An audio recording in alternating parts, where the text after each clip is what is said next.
Hello students, स्वागत है आपका एक बार फिर से अपने यूट्यूब चैनल मेरे केमिस्ट्री क्लासेस में। दोस्तों, आज हम क्लास में आपको रिवीजन के तौर पे some fundamental basic concept of chemistry पढ़ाएंगे। Some fundamental basic concept of chemistry में हम बेसिक चीज़ों की चर्चा करेंगे।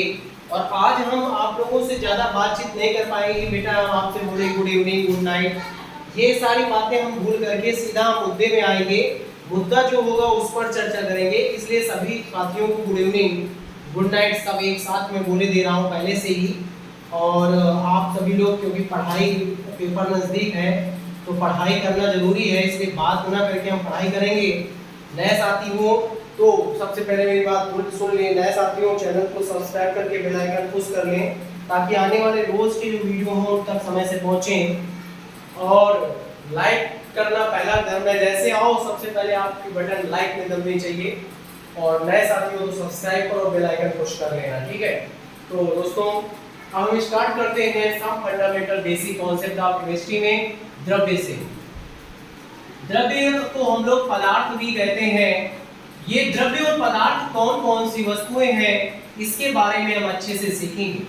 ब्रह्मांड में कोई भी वस्तु, एनीथिंग, जिसका हम लोग अनुभव अपने ज्ञानेंद्रियों से कर सकते हैं, द्रव्य कहलाता है। ब्रह्मांड में कोई भी वस्तु, एनीथिंग, जिसका हम अनुभव अपने ज्ञानेंद्रियों से कर देते हैं, द्रव्य कहलाता है। हमारी 5 ज्ञानेंद्रियां हैं: आँख, कान, नाक, जीभ, त्वचा। इन 5 ज्ञानेंद्रियों द्वारा जो भी हम अनुभव करते हैं, वो तो आँख से हमको आप देख पा रहे हो, आप हमें देख पा रहे हो, हम द्रव्य है। कान से मेरी आवाज सुन पा रहे हो, द्रव्य है। नाक से सुगंध दुर्गंध का अनुभव करते हो, द्रव्य है। जीभ से स्वाद का अनुभव करते हो, द्रव्य है। त्वचा से स्पर्श का अनुभव करते हो, द्रव्य है। कुल मिला के हमारे जो ये सेंसर हैं, हमारे जो सेंसर हैं 5, इनके द्वारा जो भी हम अनुभव करते हैं वो द्रव्य है। द्रव्यमान होता है, भार होता है, ये बात की बात है। हम कहते हैं मार्कर है तो इसमें द्रव्यमान होगा, भार होगा, आकार होगा, सभी कुछ होगा।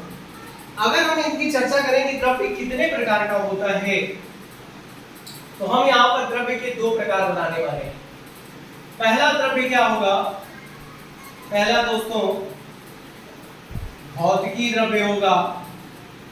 दूसरा दोस्तों रासायनिकी द्रव्य होगा या रासायनिक द्रव्य होगा।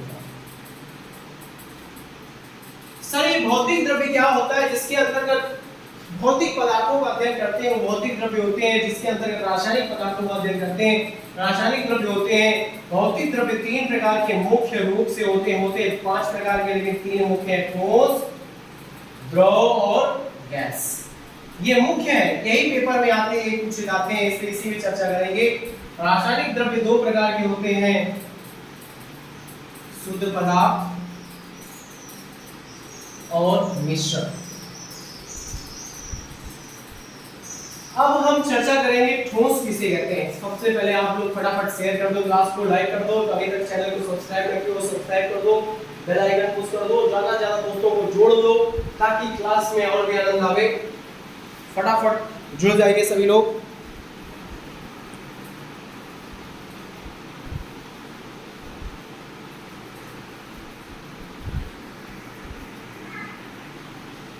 चलिए अब हम ठोस के बारे में पढ़ेंगे। ठोस वे द्रव्य होते हैं जिनका आयतन और आकार दोनों ही निश्चित होता है। आयतन और आकार दोनों ही निश्चित होता है। द्रव वे द्रव्य होते हैं जिसका आयतन तो निश्चित होता है लेकिन आकार अनिश्चित होता है। आयतन तो निश्चित होता है लेकिन आकार अनिश्चित होता है।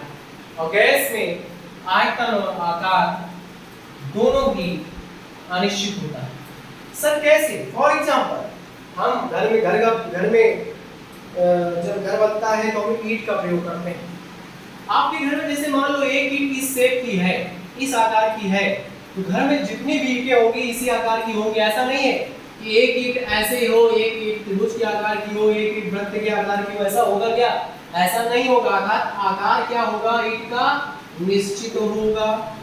पहली बात मैं ठोस में एग्जांपल ले रहा हूँ ईंट तो ईंट में आकार क्या होगा निश्चित। यदि घर में लगने वाली एक ईंट का वजन 250 ग्राम है तो घर में जितनी भी ईंटें होंगी लगभग 250 ग्राम की ही होगी। ऐसा नहीं है एक ईंट का वजन 250 ग्राम हो तो एक का 5 किलो हो, एक 5 कुंटल की हो, ऐसा नहीं है, निश्चित होगा। अर्थात इसका आयतन भी हो गया निश्चित। ठोस वे द्रव्य होते हैं जिसका आयतन और आकार दोनों ही निश्चित होते हैं, क्योंकि इसमें जो अंतराण्विक पार्टिकल्स की अंतराण्विक जो दूरी होती है अणुओं के बीच इंटरमॉलिक्यूलर स्पेस होता है बहुत ही कम होता है, और जब ये आपस में हिल-डुल नहीं पाते तो ये ठोस की कंडीशन में आ जाते हैं।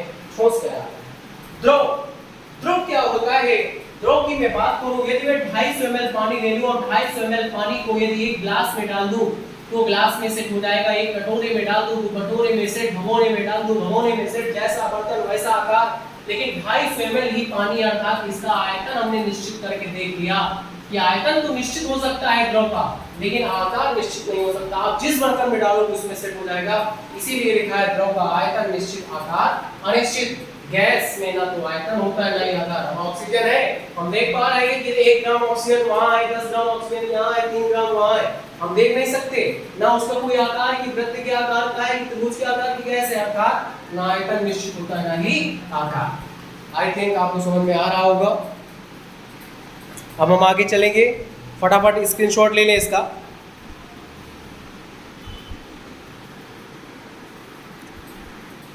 अब आपने स्क्रीनशॉट ले लिया है, हम शुद्ध पदार्थ की तरफ बढ़ेंगे। शुद्ध पदार्थ को यहाँ पर बांटा गया है दो प्रकार से, तत्व और यौगिक। तत्व क्या होता है? तत्व वे शुद्ध पदार्थ होते हैं जिनको हम भौतिक और रासायनिक विधियों से विभाजित नहीं कर सकते। ये 3 प्रकार के होते हैं, एक धात, आधात, उपधात, 3 प्रकार के होते हैं। यौगिक क्या होता है? H2 एक यौगिक है, कार्बन मोनोऑक्साइड यौगिक है, कार्बन डाइऑक्साइड यौगिक है।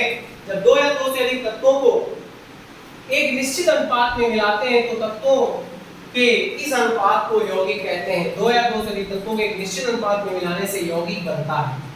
और यदि किसी भी अनुपात में ना मिलाए, बस मिला दे तो क्या बन जाता है? मिश्रण बन जाता है। मिश्रण 2 प्रकार का होता है दोस्तों, समांगी और विषमांगी। सर ये समांगी विषमांगी कहानी क्या है?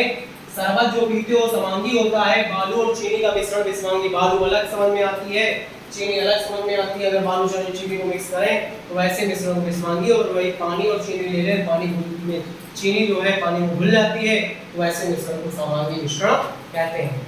यौगिक समझ में आ गया। धातु क्या है? जो तत्व इलेक्ट्रॉनों को त्याग करके क्या प्रदर्शित करते हैं? धनायन बनाने की प्रवृत्ति करते हैं। जो तत्व इलेक्ट्रॉनों को ग्रहण करके क्या बनाने की प्रवृत्ति करते हैं?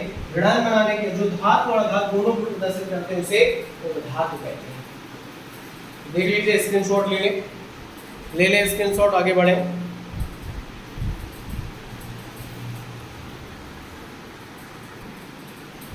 अब हम रासायनिक संयोग के नियम पढ़ेंगे। रासायनिक संयोग का नियम देखिए, देख सकते हैं रासायनिक संयोग के नियम में पहला नियम है द्रव्यमान संरक्षण का नियम। द्रव्यमान संरक्षण के नियम में बताया गया है द्रव्य को ना तो उत्पन्न कर सकते हैं, द्रव्य को, ये ऊर्जा संरक्षण के नियम पर आधारित है, द्रव्य को ना तो उत्पन्न किया जा सकता है ना ही नष्ट किया जा सकता है। ना तो उत्पन्न किया जा सकता है ना ही नष्ट किया जा सकता है, बल्कि इसे एक रूप से, बल्कि इसे एक रूप से दूसरे रूप में परिवर्तित किया जा सकता है। मतलब matter neither be created nor be destroyed, but we can change one form to another form. इसे एक रूप से दूसरे रूप में परिवर्तित किया जा सकता है। इसमें विशेष बात यह बताई गई है, अपक्रिया कोई होती है तो जो अपक्रिया से पूर्व का द्रव्यमान होता है, अपक्रिया से पूर्व का कुल द्रव्यमान बराबर अपक्रिया के बाद का कुल द्रव्यमान। जैसे फॉर एग्जांपल मैं कोई एक रिएक्शन लेता हूं कि उसके अकॉर्डिंग समझाता हूं। मान लो कोई भी रिएक्शन ले लो, HCl plus NaOH, NaCl plus H2। अब इसमें इसका मास निकालें फिर उसका मास निकालें, तुलना करें, यदि बराबर है तो ये कॉन्सेप्ट लग रहा है। H का द्रव्यमान 1, Cl का 35.5 निकलेगा 36.5, Na का 23, 16 1, 23 1 24, 16 के 15 40, इधर आएंगे 23, 35.5 जुड़ेंगे 58.5, 2 प्लस 16 कितना है 18, 40 में 36.5 जोड़ेंगे 76.5, 40 प्लस 36.5 इक्वल 76.5, 40 में 36.5 जोड़ेंगे 76.5 आएगा जस्ट है। 58 में 18 जोड़ेंगे तो 76.5 ही आएगा। अर्थात अपव्यय से जो पहले का द्रव्यमान है वो अपव्यय के बाद के द्रव्यमान के बराबर है, अर्थात ये द्रव्यमान समीकरण के नियम को फॉलो करता है। जल्दी से इसको शॉर्ट ले लीजिए।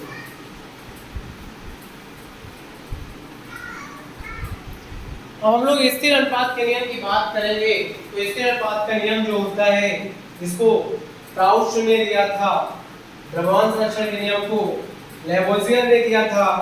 लेवोजियर के वैज्ञानिक उन्होंने द्रव्यमान संरक्षण तरीके को प्राउस्ट ने, वैज्ञानिक प्राउस्ट ने, सब प्राउस्ट था तो प्राउस्ट ने दिया था।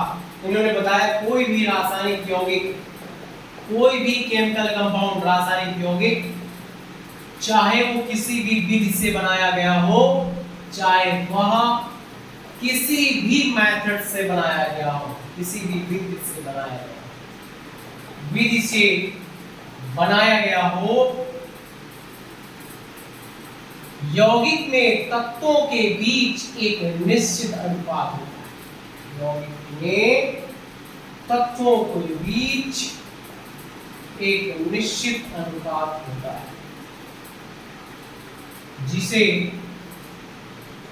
क्या कहते हैं, स्थिर अनुपात का नियम कहते हैं। जैसे H2O, H का द्रव्यमान 1, ऑक्सीजन का 16, 2 और 16 का अनुपात 1:8, CO का 3, 4, CO का कितना होता है बेटा 12, ऑक्सीजन का 16, 4 से पारा पड़ेंगे 4 से 12, 4 से 16, 3:4 का। कार्बन डाइऑक्साइड का 12 प्लस 32 आएगा, 2 4 का पारा पड़ेंगे 3:8। अर्थात आप देख सकते हैं कि एक निश्चित रेशियो होता है एलिमेंट्स के बीच में, और ये निश्चित रेशियो किसको प्रदर्शित करता है, स्थिर अनुपात के नियम को प्रदर्शित करता है। स्क्रीनशॉट ले लें। गुणित अनुपात के नियम की बात करें, जब दो तत्व आपस में मिलकर दो अथवा अधिक रासायनिक यौगिक बनाते हैं तब एक तत्व की निश्चित मात्रा जो दूसरे तत्व की भिन्न भिन्न मात्राओं के साथ सहयोग करती है, एक सरल अनुपात होता है। जैसे CO और CO2, इस कॉन्सेप्ट को समझो। CO और CO2, अब थोड़ा और नीचे नोट कर लो। CO और CO2, यहाँ पर C एक निश्चित तत्व हो गया। अब यहाँ पे C और O का रेशियो निकालें तो 12:16, यहाँ पे निकलेगा 12:32। सरल क्या निकलेगा 3:4, 3:8। इन्होंने ये कहा डाल्टन साहब ने कि जब दो तत्व आपस में मिलकर दो से अधिक रासायनिक यौगिक बनाते हैं तो दूसरे तत्व की भिन्न भिन्न मात्राओं के साथ संयोग करते हैं तो एक सरल अनुपात होता है। देखो 12 और 12 जो निश्चित कर दें तो 16 और 32 या 4:8 के बीच में एक अनुपात होगा, वो भी ऐसा होगा, सरल गुणित अनुपात होता है, जिसे गुणित अनुपात का नियम कहते हैं। इसके बाद में बेटा आपको पढ़ने मिलेगा तुल्य और व्युत्क्रम अनुपात का नियम। इसी के बाद में तुल्य और व्युत्क्रम अनुपात का नियम। ये क्या होता है तुल्य और व्युत्क्रम अनुपात का नियम? इसी से थोड़ा सा रिलेट करता है। इसको रिक्टर ने दिया था, रिक्टर वैज्ञानिक का नाम रिक्टर है।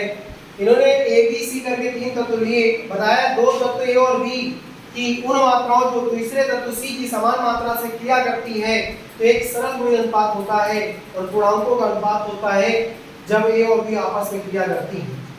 मतलब 3 एलिमेंट्स है ए बी सी, आपस में जब बी सी मान लो ए से क्रिया करती है तो इनके बीच में एक सरल गुणित अनुपात होता है जिसको तुल्य और व्युत्क्रम अनुपात के नियम के नाम से जानते हैं। और लास्ट में गैल्यूसेक का गैसीय आयतन का नियम है, उन्होंने ये सीधा सीधा बता दिया कि जब गैसें आपस में क्रिया करती हैं तो आपस में क्रिया करने वाले उनके आयतनों में सरल अनुपात होता है।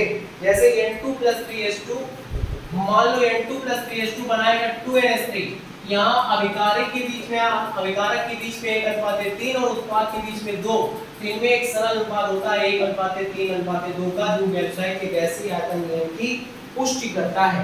तो आज रासायनिक संयोग के 5 नियम हमने यहाँ पे चर्चा किए हुए, ठीक है, 5 नियम चर्चा किए हैं।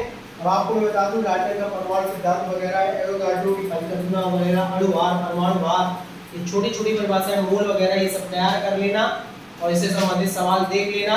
मूलानुपाती सूत्र, ये सूत्र विद्यालय में बताए गए, कल मैं मूलानुपाती सूत्र बताऊंगा।